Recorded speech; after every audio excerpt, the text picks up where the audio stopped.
그 객석이라는 음악 잡지가 있습니다. 거기에 이번호에 보니까 이런 글이 있어요. 다카포, 처음으로 돌아가서 다시 시작하라. 바리톤 김기훈. 다카포는 주로 악보의 마지막에 적혀있는 음악 용어로 처음부터 다시 연주하라는 의미를 가진다. DC라 되어 있잖아요. 저게 다카포라는 말이고요. 저 표시가 있으면 제일 앞으로 오는 거예요. 그게 제일 앞으로. 처음으로 돌아간다는 뜻 때문에 일상에서도 비유적인 표현으로 곧잘 쓰이기도 한다. 점점점 뛰어넘습니다. 막연한 순간들은 지금도 나를 찾아온다. 슬럼프에 빠지는 것 같을 때면 다시 처음으로 돌아가서 시작하곤 한다. 노래하기 위한 기초적인 부분부터 확인한다. 호흡, 발성, 공명, 기본적인 것들로부터 시작해서 나 자신을 돌아보는 시간을 갖는다. 이 시간을 보내고 나면 항상 한 단계 성장해 있는 나를 보게 된다. 이제는 더 이상 슬럼프로 느껴지는 시간이 두렵지 않다. 그때마다 처음으로 다시 돌아가면 된다. 계속 다져나갈수록 나는 더욱더 단단해져 있을 것이다. 삶을 살아가면서 누구나 여러 가지 이유로 인해 방황하는 시간이 찾아오기 마련이다. 그럴 때마다 가던 걸음을 멈추고 뒤를 돌아본다면 어떨까? 처음을 생각해 본다면 해결하지 못한 것처럼 느꼈던 문제들에서 벗어날 수 있을지도 모른다. 제가 안식년 6개월 지내고 저도 이런 마음이 들었어요. 사실은 보통 우리가 번아웃이라 그러거든요. 좀 다 소진돼서 막 미칠 지경 있잖아요. 그런 상태에 저도 왔었어요. 아, 정말 쉬고 싶다. 정말 떠나고 싶다. 그럴 때에 다행히 안식년이 있어가지고 교육을 받고 훈련받고 좀 쉬는 시간을 가졌는데, 사실 목사들은 쉬는 게 뭐냐면 설교 안 하는 게 쉬는 겁니다. 목사가 존재하는 게 설교를 사실 하는 것이 가장 중요한 사역임에도 불구하고 목사가 설교 안 하는 게 정말 좋더라고요. 그래서 하와이에서 석 달, 또 마다가스카르에서 6주, 그리고 또 뭐 여러 가지 디브리핑 하는데 한 2주 이렇게 해서 5개월 훈련받았잖아요. 그런데 육체적으로는 굉장히 힘이 들었는데 영적으로나 정신적으로 너무 편하고 좋은 거예요.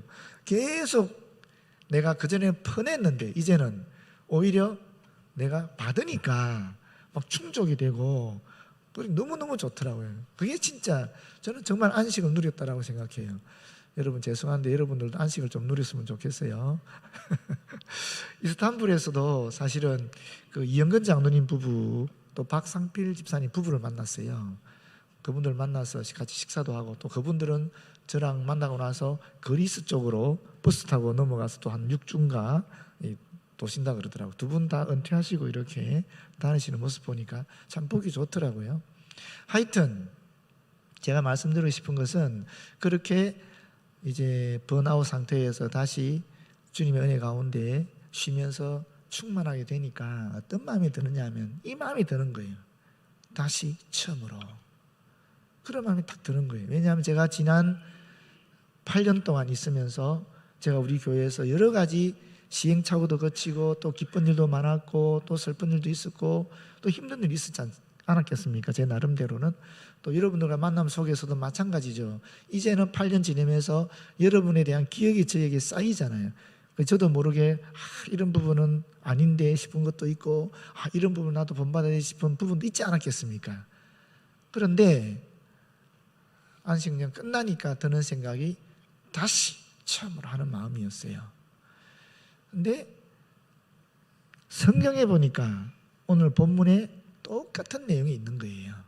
이 본문은 3가지로 구성되어 있습니다. 첫 번째는 베델로 올라가서 하는 1절 말씀이에요. 하나님의 명령입니다. 야곱을 향한 베델로 올라가라라는 말입니다. 두 번째는 야곱이 하는 말이에요. 3절에 베델로 올라가자 하는 말이 나옵니다. 하나님이 베델로 올라가라 그랬을 때 야곱이 받아들여서 순종하면서 베델로 우리가 올라가자 하는 말을 하고 있는 것입니다. 그리고 마지막 말은 바단 아람에서 돌아오매 하는 9절 말씀인데, 그 말을 다른 말로 하면 베델로 돌아오니 하는 말입니다. 이 세 가지 내용으로 이 본문이 구성이 되어 있는데 이 말씀을 쭉 보면서 함께 은혜를 나누도록 하겠습니다. 먼저 1절에 보게 되면 하나님이 야곱에게 말씀하십니다. 일어나 베델로 올라가서 거기 거주하며 너가 너 형 에서의 낯을 피하여 도망하던 때에 내게 나타났던 하나님께 거기서 제단을 쌓아라라고 이야기하고 있습니다. 일어나, 큰 일을 앞에 두고 그것을 향해 나아가라라는 뜻입니다. 영적으로 보게 되면 죄와 절망으로 가득 찬 현실로부터 떠나가라 하는 의미입니다. 그런데 이 세겜은 해발 495m예요. 595m인가? 590m입니다. 590m고 저기 베델은 해발 895m예요. 그러면 약 400m 정도 차이가 나죠. 그러니까 베델이 세겜에 비하면 고지대예요. 당연히 올라가는 길이 되는 거예요. 실제로 올라가는 길입니다. 베델로 가는 길은. 그런데 여기 영적 의미가 있습니다. 그게 뭐냐면 베델이라는 단어의 뜻에 있습니다.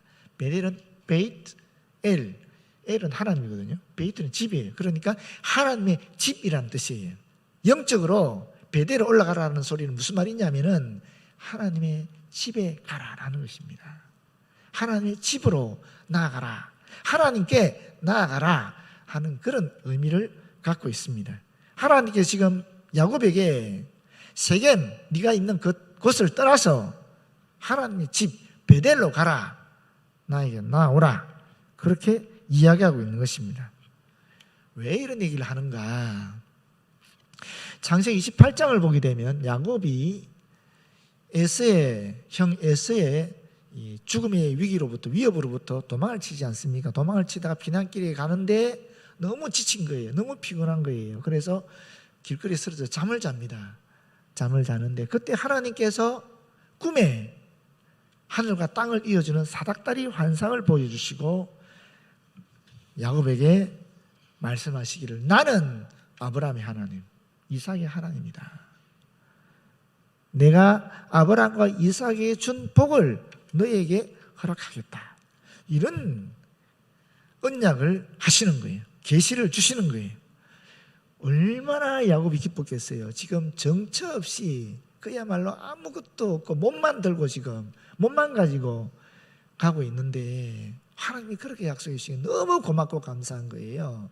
그래서 일어나자마자 야곱이 하나님께 서원을 합니다. 하나님, 제가 다시 가나안으로 돌아오게 되면, 무사히 돌아오게 되면 제가 하나님께 제단을 쌓고 그리고 11조를 드리겠습니다. 이렇게 서원을 한 거예요. 그리고 야곱은 바단 아람 자기 외삼촌 라반의 집에 갔죠. 거기서 얼마를 있었습니까? 무려 20년을 있습니다. 그 20년 동안 처가살이 하면서 얼마나 억울한 일을 많이 당했습니까마는 그럴 때마다 하나님이 그와 함께 하셔서 엄청난 부를 이루고 무려 2무리, 3무리까지 이루어서 어떻게 합니까? 일족을 만들어서 귀양하게 되는 것입니다. 그런데 그러면 20년간 그와 하나님이 함께 하셔서 그를 부유하게 강대하게 하셨으니까 이제 그가 서원을 지켜야 되는 건 아니겠어요? 근데 이 야곱이 까먹은 거예요.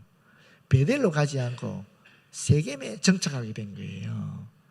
세겜에 정착하면서 거기서 지내게 되는데 너무 평화로우니까, 너무 잘 사니까, 너무 괜찮으니까 완전히 하나님을 잊어버린 거예요.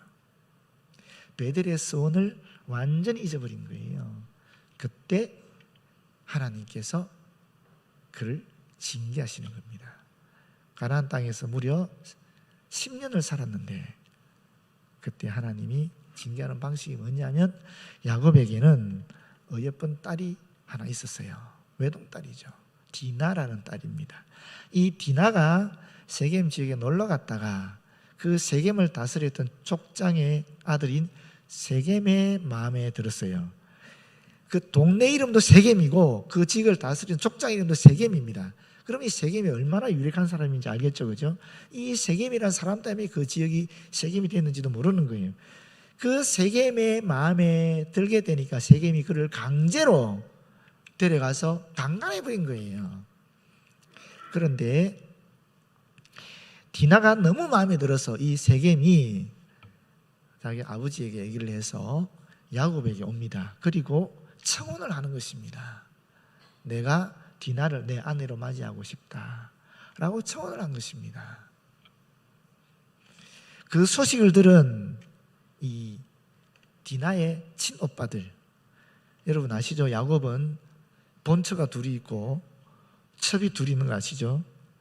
그 본처, 첫 번째 본처인 레아의 아들들이 르우벤, 시몬, 레위, 유다고 그 여동생이 디나입니다. 친오빠인 시몬과 레위가 분노하는 것입니다. 자기 여동생을 강간을 하고 돌려주지도 않고 지금 청혼한다고 그러니까. 그래서 계략을 짜는데 어떻게 짜느냐면, 우리는 하나님의 선택된 민족으로, 종족으로 우리는 할례를 행한다. 우리는 할례를 행하지 않는 종족과는 교류할 수 없다. 서로 사돈을 맺을 수 없다. 결혼관계를 통해서 관계를 연결할 수 없다. 그렇게 얘기한 거예요. 그러니까 세겜이 집에 돌아와서 그 세겜 지역에 있는 그 사람들을 설득하는 겁니다. 그 야곱을 봐라, 얼마나 부유하냐. 우리가 그 사람 가족들과 결혼하게 되면 결국 그 재산이 우리의 재산이 될 것이다. 우리 그 요청대로 할례를 하자. 그리고 그 야곱의 모든 일족들을, 그 재산들을 우리 것으로 만들자. 이렇게 설득을 시키는 거예요. 세겜이 유력한 가문이고 또 존경받는 인물인지 모르겠지만 하여튼 그 말을 듣고 세겜 사람들이 다 혹해서 할례를 행하는 겁니다. 근데 할례가 사흘째 되면은 제일 고통스럽다라고 얘기해요. 할례하고 사흘째가 되면 그날을 고통의 날이라고 이름을 지을 만큼 고통스럽대요. 요즘같이 무슨 뭐 그런 약들이 없었으니까 그랬겠지요. 몸으로 견뎌야 되니까. 사흘째 되는 날 시몬과 레위를 주동으로 한 아들들이 쳐들어온 거예요. 쳐들어와서 세겜 사람들이 전부 학살해 버리는 것입니다. 그리고 여자와 아이들은 포로로 끌고 가고 재산들을 다 노략해 버린 것입니다. 이것이 하나님이 그 가문에 준, 그 일족에게 준, 야곱의 일족에게 준 징계입니다. 왜 그러냐면 야곱은 유목하는 한 일족이 지나지 않아요. 그렇지 않습니까? 그 가족이잖아요. 어쨌거나 아무리 뭐 부를 이루었다지만 하나의 가문에 지나지 않는 거예요. 그런데 세겜은 가나안 부족이에요. 세겜만 있는 것이 아니라 그 지역의 가나안 땅 전체의 가나안 부족들이 지배하고 있는 거예요. 그러면 이 야곱 일족이 살아남을 수 있겠습니까? 세겜 사건이 알려지면은 야곱의 일족은 그냥 전멸될 수밖에 없는 겁니다. 그런 상황에 있을 때 하나님께서 야곱에게 베델로 돌아가라라고 명령한 겁니다. 그 명령에 야곱이 순종할 수밖에 없지 않았겠습니까? 그동안 야곱은 자기 꾀로, 자기 지혜로 모든 문제들을 해결하면서 왔거든요. 이제 더 이상 자신의 능력으로는 이 문제를 해결할 수 없는 것입니다. 그때 하나님이 베델로 돌아가라 명령하실 때 바로 순종하게 되는 역사가 일어나게 되는 것입니다. 2절에 보시면 야곱이 이에 자기 집안 사람과 자기와 함께한 모든 자에게 이르되 너희 중에 있는 이방 신상들을 버리고 자신을 정결하게 하고 너희들의 의복을 받고 입으라. 우리가 일어나 베델로 올라가자. 그대로 순종하는 것입니다. 그런데 여기 몇 가지 살펴볼 것이 있는데 먼저 이방 신상들입니다. 그 이방 신상들을 원어 그대로 풀면은 그 낯선 신들입니다. 이방 신상들이 뭐죠? 우상이잖아요. 우상의 의미가 뭐냐면 낯선 것들이다라는 것을 우리는 알 수 있는 거예요. 이게 어떤 의미가 있겠어요? 영적으로 여러분 하나님보다 더 사랑하는 것이 우상 아니겠습니까? 그것이 물질이 될 수도 있고 내 이름이나 명예가 될 수도 있고 또는 권세가 될 수도 있고 또는 내 가족이 될 수도 있고 또는 어떤 이념이나 이데올로기 같은 것도 내 야망 같은 것도 될 수 있을 거예요. 그런데 여기 우리 중요한 하나님의 메시지를 발견하게 되는데 그게 뭐냐면은 하나님과 친숙해지고 그 외에 나머지 모든 것들과는 낯설어져야 된다는 거예요. 물질과도 친숙해지면 안 된다는 거예요. 낯설어져야 된다는 것입니다. 내 이름과도, 내 권세와도, 내 인연과도, 내 야망과도, 내 가족과도 어떤 의미에 있어서 영적으로 낯설어져야 된다는 것입니다. 친밀하게 될 유일한 것이 있다면 바로 하나님과의 관계라는 것입니다. 여기 버리고 하는 말이 있는데, 이 버리다라는 말이 사실은 신명기에서는 진멸하다 하는 말로 나타나 있어요. 똑같은 단어인데, 여러분 진멸하다는 말이 무슨 말인가? 완전히 다 죽여버리는 걸 얘기하는 거잖아요. 그런데 이 버린다, 진멸하다에도 굉장히 소중한 의미가 담겨 있습니다. 그게 뭐냐면은, 이스라엘 백성을 하나님께서 가나안 땅으로 보내서 가나안 백성을 진멸하라 그랬어요. 그 의미는 뭐냐면은, 가나안 땅이 죄악으로 가득 찼기 때문에 이 죄악을 제거하고 구별해서 하나님께 바치라 하는 의미가 있다는 것입니다. 단순히 사람들을 죽이는 것이 아니라 그 죄를 제거하고 깨끗하게 구별하게 만들어서 하나님께 바친다는 의미가 바로 이 버린다, 진멸하다 하는 내용이 있다는 것입니다. 그래서 그 뒤에 구체적으로 설명하는 것이 뭡니까? 자기를 정결하게 하고 하는 말이라는 거예요. 먼저 우상을 버리고 그 다음에 자기를 정결하게 하는, 자기의 마음을 정결하게 하는 것입니다. 그 다음에 어떻게 합니까? 내 마음에 정결된 외적 표시로서 이 더러운 옷을 벗고 새 옷을 입는 그런 일을 하게 되는 것입니다. 회개했다라는 것입니다. 쉽게 말하면 하나님 앞에 진심으로 회개했다라는 것입니다. 그러면서 야곱이 자기가 만난 하나님에 대한 고백을 합니다. 두 가지로 하는데, 첫 번째가 뭐냐면 내 환난 날에 내게 응답하시는 하나님이라는 겁니다. 야곱이 자기가 죽음에 직면할 때마다, 고통스러울 때마다, 외로울 때마다, 위기가 도래했을 때마다 하나님께 부르짖는데, 그때마다 하나님은 응답해 주셨다라는 거예요. 그분이 야곱이 만난 하나님이라는 겁니다. 여러분, 야곱이 이렇게 만난 하나님, 우리는 어떻습니까? 저와 여러분 어떻습니까? 우리는 더욱 친밀하게 예수 그리스도를 통해서 언제나 어디서나 무엇을 하든지 간에 만날 수 있습니다. 부르짖기만 하면 응답하시는 분이 바로 저와 여러분의 하나님입니다. 야곱의 하나님입니다. 아브라함과 이삭의 하나님입니다. 시편 3편 4절에서 6절에 보게 되면 내가 나의 목소리로 여호와께 부르짖으니 그의 성산에서 응답하시는도다. 내가 누워 자고 깨었으니 여호와께서 나를 붙드심이로다. 천만인이 나를 에워싸 진친다 하여도 나는 두려워하지 아니하리이다. 우리는 예수 그리스도 때문에 야곱보다 더 쉽게, 더 친밀하게 공간을 초월해서 주님을, 하나님을 만날 수 있고 언제든지 기도할 수 있고 언제든지 응답을 받을 수 있다는 것입니다. 두 번째로 야곱이 고백한 하나님은 내가 가는 길에서 나와 함께 하신 하나님이라는 것입니다. 야곱이 자기 스스로를 애굽 왕 바로 앞에서 고백하기를 나는 험난한 인생을 나그네처럼 살아왔다라고 고백하고 있습니다. 나그네 인생이었다라고 자기의 삶을 돌이켜서 고백하고 있거든요. 그런데 그때 자기 혼자 간 것이 아니라 그 나그네 길에 하나님께서 늘 함께 하셨다라는 것입니다. 그래서 하나님께서 가장 좋은 길로, 가장 완전한 길로 이끌어 주셨다라는 고백을 지금 하고 있습니다. 그분이 나의 하나님이다라는 고백입니다.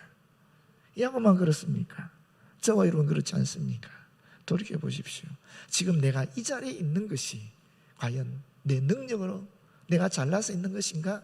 천만의 말씀이죠. 하나님께서 나와 함께 하셔서 지금 저와 여러분이 이 자리에 있다라는 고백을 우리가 하지 않을 수 없지 않습니까? 그들이 자기 손에 있는 모든 이방 신상들과 자기 귀에 있는 귀고리들을 야곱에게 주는지라. 여러분, 왜 여기 귀고리들이 나오겠습니까? 야곱이 분명히 자기 일족들에게 이야기한 것은 뭡니까? 이방 신상들을 가져오라는 것이었어요. 그런데 가족들은 귀고리들까지 가져왔어요. 왜 그런가 하면 이 귀고리들이 오늘로 치면 부적과 같은 역할을 하는 것이거든요. 지금 우리는 귀고리가 부적이 아니잖아요. 그러나 그 시대는 이 귀고리가 달의 문양이라든지 해의 문양이라든지 큰 나무의 문양이나 이런 형태로 만들어졌고, 이 사람들이 복을 기원할 때 부적처럼 사용했던 것이 귀고리예요. 그래서 이 말이 의미하는 것은 야곱 가족들이 야곱의 말을 듣고 철저하게 회개했다는 것입니다. 철저하게 순종했다는 것입니다. 야곱뿐 아니라 야곱 일족에 속한 모든 사람들이 똑같이 야곱과 같은 마음으로, 아니 더 철저하게 하나님께 회개했다는 이야기를 지금 하고 있는 것입니다. 5절에 보게 되면 그들이 떠났으나 하는 말이 있어요. 떠났다 하는 말이 말뚝을 뽑다라는 뜻이거든요.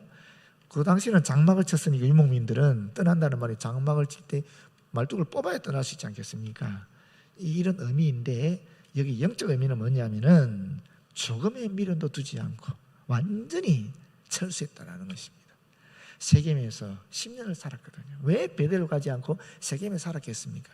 괜찮아 보이니까, 괜찮아서 그렇게 살지 않았겠습니까? 나는 이제는 완전히 미련을 끊어버리고 떠났다라는 것입니다. 그럴 때 하나님이 어떻게 하셨습니까? 그 사면 고울들로 크게 두려워하게 하셨으므로 야곱의 아들들을 추격하는 자가 없었더라. 성도들이, 저와 여러분이 하나님 뜻에 전적으로 순종할 때 하나님께서는 그 배후에서, 우리 눈에 보이지 않는 그 배후에서 강하신 능력으로 역사하신다라는 것을 우리에게 알려주고 있는 것입니다. 순종하면 이와 같은 역사가 일어난다라는 것입니다. 그리고 그들이 비로소 베델에 돌아오게 됩니다. 베델에 돌아와서 무엇을 했습니까? 제단을 쌓았습니다. 서원을 이뤘다라는 것입니다. 신앙 회복의 예배를 드렸다라는 것입니다. 9절도 마찬가지입니다.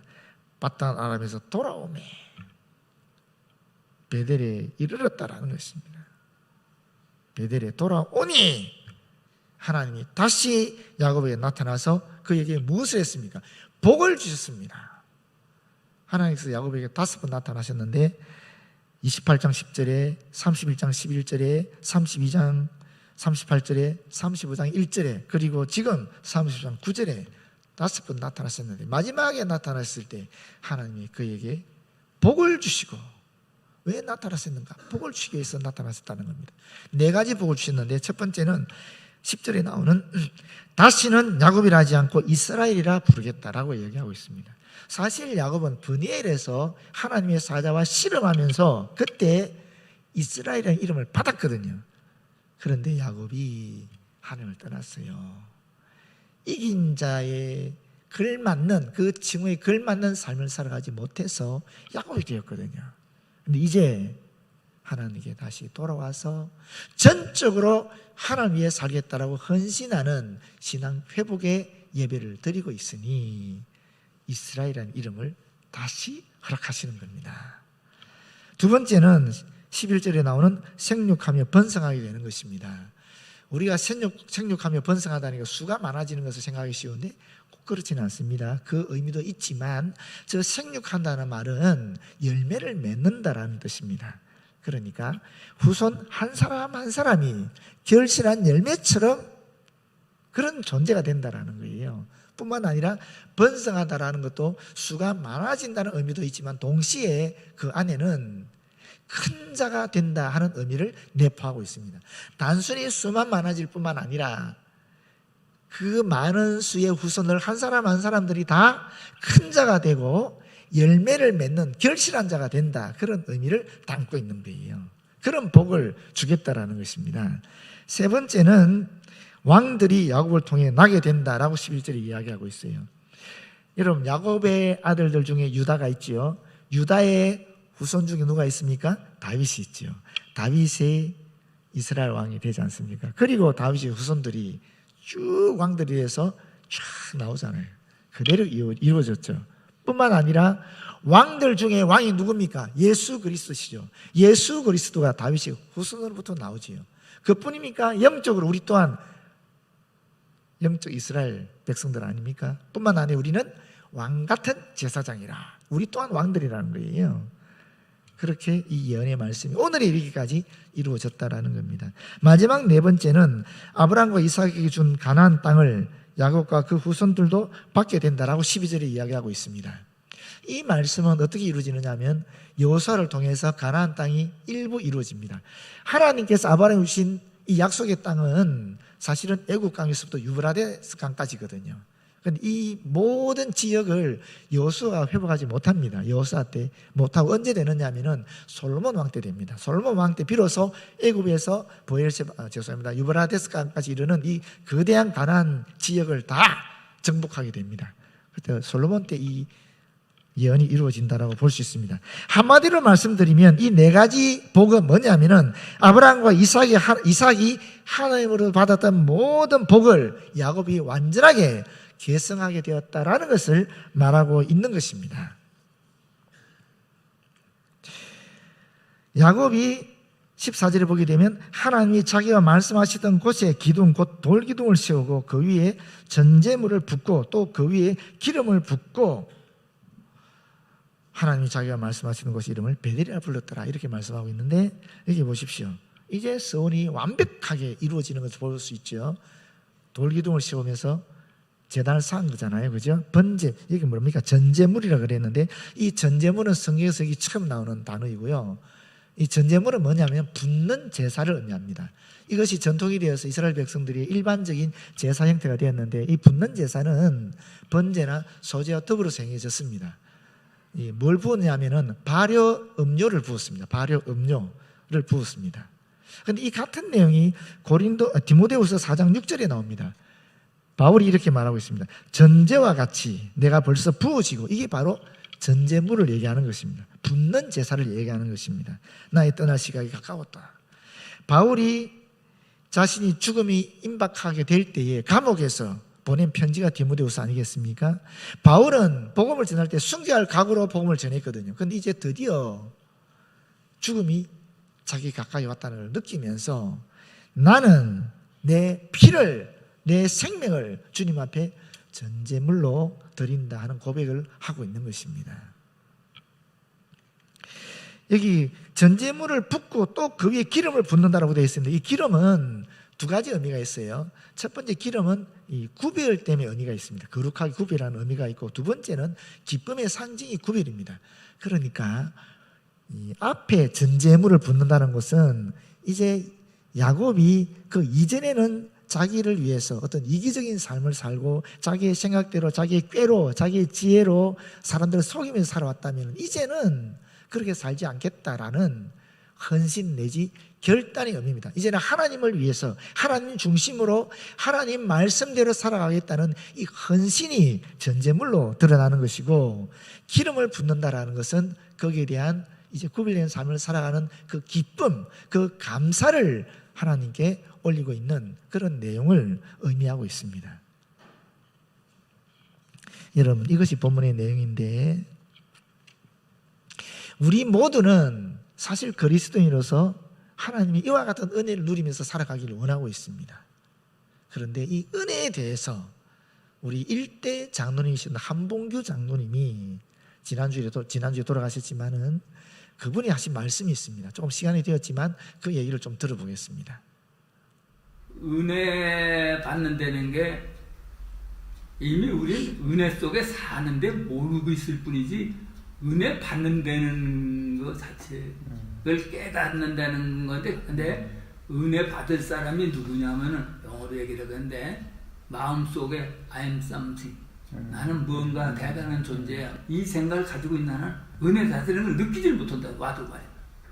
모세 이후에 모세 같은 선지자가 나오지 않았다고 할 정도로 성경이 지고 있는데 그럼 그보다 더 큰 은혜가 어디 있냐 말이야.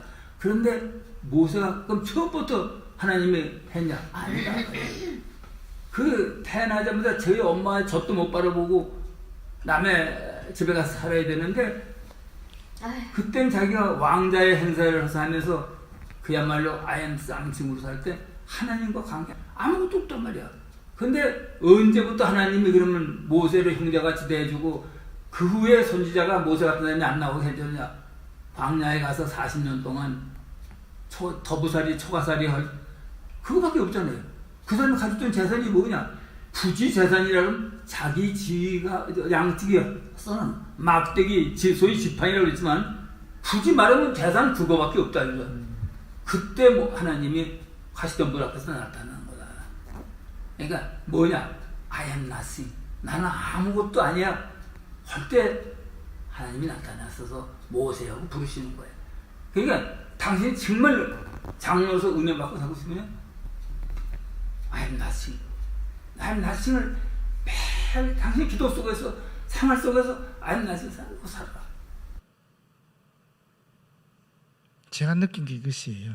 아, 정말 나는 아무것도 아니구나. DTS 하면서, 아우리치 하면서 너무너무 내가 보잘것없는 존재이구나 하는 것을 철저하게 느꼈습니다. 철저하게 깨달았습니다. 그러면서 내가 지금 살아가는 이유가, 내가 살아가고 있는 그 원인이 하나님 나에게 베푸신 은혜 때문에 살아가는 거구나 하는 것을 확실하게 알아차리게 되었습니다. 그러면서 우리 교회 돌아올 때 내가 어떻게 해야 될까? 다시 처음으로 내가 우리 교회에 처음 담임 목사가 되었던 그 시작으로 돌아가야 되겠다. 내가 여러분을 뵐 때에 이전의 기억들이 아니라 처음 뵙는 모습 그대로 봐야 되겠다. 내가 목사 처음 하듯이 여기서 목회를 해야 되겠다. 여러분들 섬겨야 되겠다. 내 아내를 볼 때도 내가 처음 내 아내를 사랑하는 그 모습 그대로 그때처럼 그렇게 사랑해야 되겠다. 내 아이들도 그렇게 사랑해야 되겠다. 그런 생각을 가지게 되었습니다. 여러분도 마찬가지입니다. 저를 볼 때에 저의 단점 얼마나 많이 알고 있습니까? 저한테 받은 상처는 좀 많이 있겠습니까? 근데 여러분 제가 부탁드립니다. 여러분 모쪼록 저를 볼 때 다시 처음 만났던 그런 기분과 그런 느낌으로 저를 봤으면 좋겠어요.